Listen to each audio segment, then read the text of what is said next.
And our first inductee tonight is Mike Weseloh for football.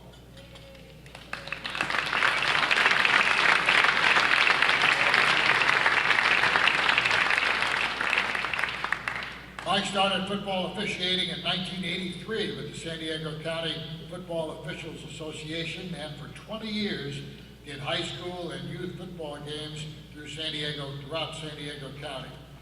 In 1990, he began officiating junior college and small college football, and in 2003, he was promoted to the Pac-12 Conference, where he officiates today as a side judge. He's also been on the officiating staffs of the Mountain West Conference and the Arena 2 football.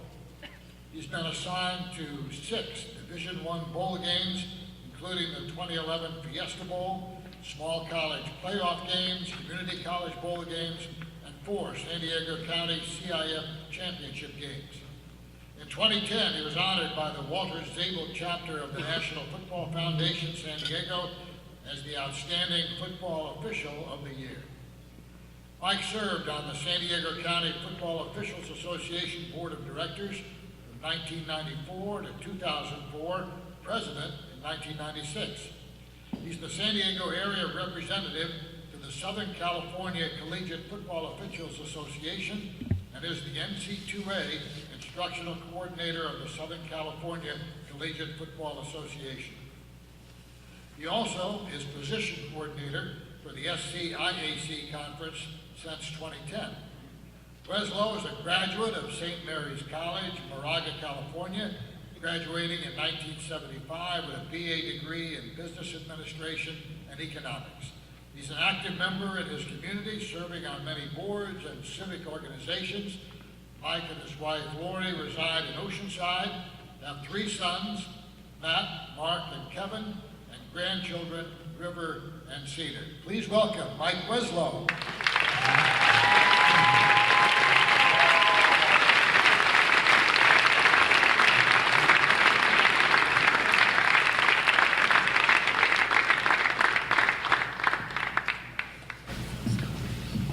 So many emotions on a night like this. I'm deeply honored to be recognized by the Hall of Champions. I thank the committee, all the members, and the hall. And it's a very, very special night for me. I am very humbled to be recognized with on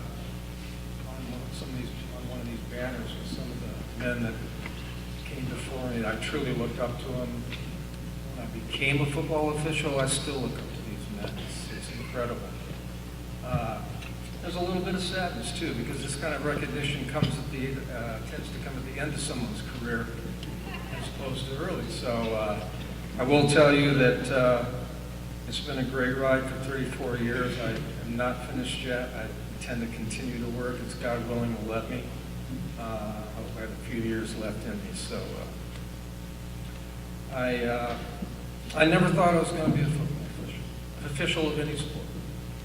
I played sports, but it was never in my mind, and I continued to play rugby, of all things, after I got out of college. And I had a friend, Mike Parker, in the San Diego Football Association that encouraged me to think about trying football. He knew I would like it, and after a couple of years, rugby came to an end, and it was time to make a change, and I've never regretted it. If anything, I wish I would have started earlier.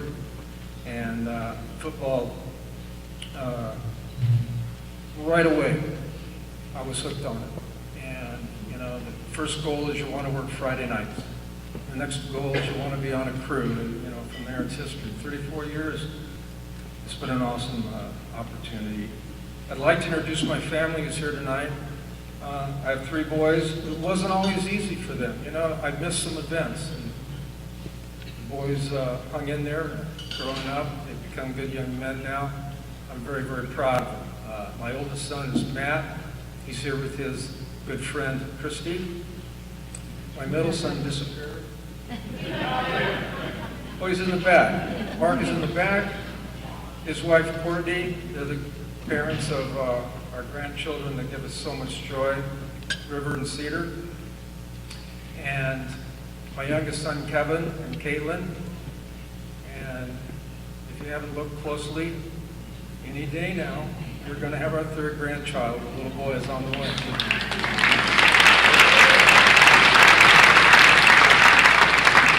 I'm very blessed. These guys have been very, very supportive of me. My whole family has been. I have 2 wonderful daughters now, 2 grandchildren, my third to come. It's pretty special. I also have my brother Ken from the Bay Area came down. My brother Jerry and his wife Mary, their children, Jack, Jada, and Luke. And Lori's sisters are here, along with my brother-in-law Dave Herring and his wife Susan, and Sharon Freeman, and Julie Andrews. And I can't forget Samantha, Dave and Susan's lovely daughter. So, those are the guests. They've been supportive also. Little did I know when I started football officiating, I was joining, I mean this sincerely, the finest local football association in the country. I truly believe that. And it starts with George Shute. You've heard his name already tonight. He was an incredible man. He was as big as a mountain as far as I was concerned. He was huge in any definition of the name, of the word, including a very, very huge heart. He almost seemed mean at times, kind of gruff.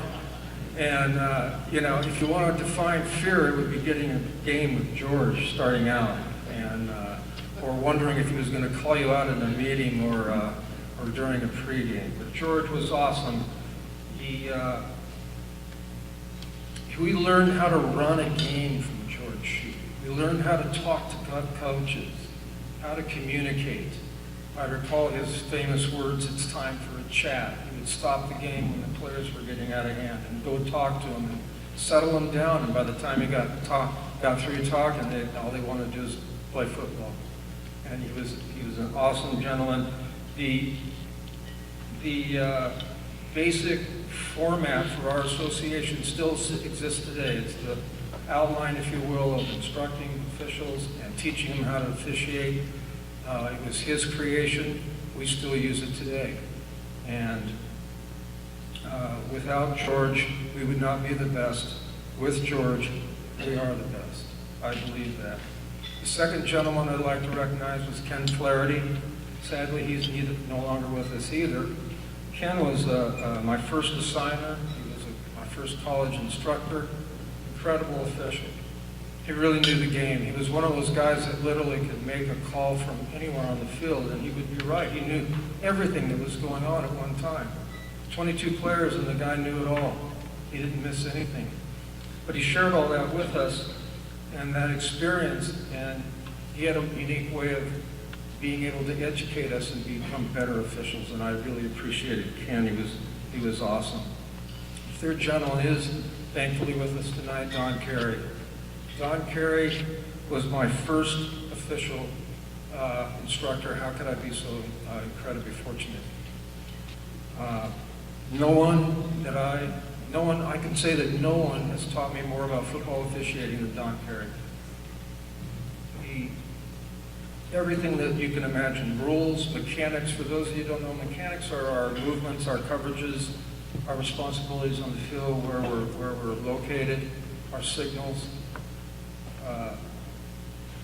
He's a master of preparation leading up to the game the week before. What are you doing before the game? What are you doing before the snap? How do you read a play? What's a call? What's a good no call? Let it go. Don is awesome. And I'm extremely fortunate to have had Don with me my first year, because he gave us everything that we needed to know. It was up to us to succeed after that. And we were able to. And of course, there are many, many other outstanding officials and men with character and integrity that were part of our association. I want to acknowledge some names. They're great leaders, great leadership skills that they presented to us. Mike Carey and Garth DeFelice, John Oakley and Pat Sweeney, Tom O'Connor and Bill Tellis, Lou Furrer and John Ferguson, Tom Abels and Jim Sibbett, Steve Coover and Tim Pedraza. Outstanding leadership. Some of them are on the banners already. Some will be, there's no doubt. Some should be if they aren't already. But we learned so much from these guys. It was incredible. And the torch is passed to the next generation. There's some great officials coming up, I can assure you. You would go a long way to find an association that's strong and excellent in training football officials. 34 years, I enjoyed the great venues, iconic stadiums, opportunities on the field with legendary coaches. Sometimes they get after us a lot. Sometimes we deserve it. You know, the good calls are long forgotten. Incorrect calls, well, you know what, they hang with you. They stay with you. Sometimes it's a call that the boss didn't like, and you still think you got it right. That's just the way it is. Somehow, with my share of screw-ups, and I had them, somehow I survived. And I learned from every official I've ever worked with. Every official teaches you something. Whether you're on the field, the court, in a pool, there's no perfect game played. No perfect game is coached. And we all know that no perfect game officiated. It doesn't work that way. But if you can get by with small mistakes, you don't have that big mistake that changes the outcome of the game, you can learn from your mistakes, you can get better, and you'll be successful. If you actually have a season where you don't change the outcome of a game, I would suggest that's a successful season. Because we all make mistakes.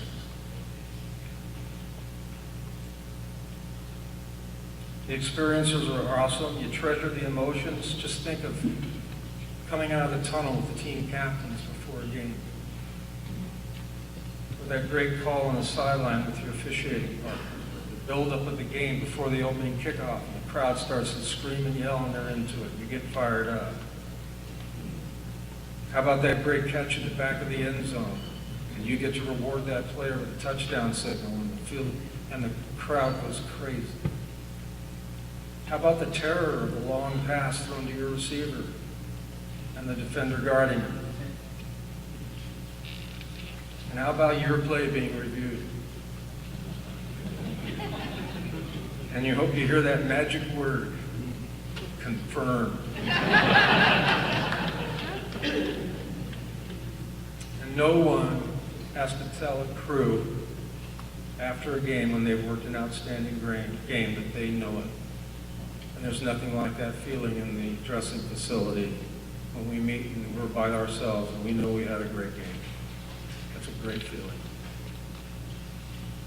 I want to share a play with you if I can. It's the one play that still raises the hair on my neck. It still gives me the goosebumps.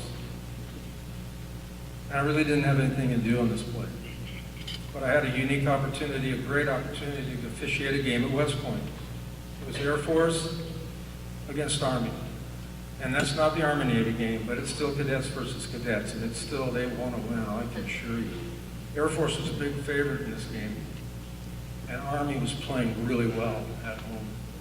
And they were driving for a touchdown at the end of the first half to take the lead. And the receiver went up at the goal line pylon, he made a great catch, stayed in bounds, broke the plane of the goal line. The official covering the play was awesome. It wasn't me. I was on the other side of the field. I'm watching this. The official raises his arm, touchdown. And right behind him, thousands and thousands of cadets in those long gray coats in their hats went up behind him with a roar you could have heard miles away. It literally was the most awesome sight I'd ever seen on a football field. And I just sit there and looked at it. I couldn't believe it. It was awesome. So the career comes to an end, and it's the guys you worked with. I've worked, believe it or not, with 23 members. I counted them up of the Hall of Fame. 23 guys I've been on the field with. I've been on crews with 8 of them. And there will be more. Guys that and it's the guys that we sweated out the game-winning drive. This time runs out. It's the feeling of receiving a big assignment together. We're going to work that game together. It's the boll weevils on Friday nights. Or the lunches at Lucadia Pizzeria. We taught each other, we learned from our mistakes. We learned the game. Lifelong friends like a band of brothers. and they mean so much to me, I would do anything for them. I want to acknowledge these guys. Bob Bain, Andy Castagnola, Cal Evans, Dick Brockett, Michael Mothershed, Scott Riley, Tim Pedraza, Steve Coover, Ed Zapolsky. They're an awesome bunch of guys. I'd work a game anywhere with them. I wish I could work a game every week with them. They're fabulous. But it's their strength and their courage and their dedication to the game that is so awesome. And there's one other guy I can't work another game with, Dan Inskeep. We miss you, Dan. Tonight, I'm deeply honored to be welcomed into another outstanding group of officials, outstanding individuals. Thank you very much.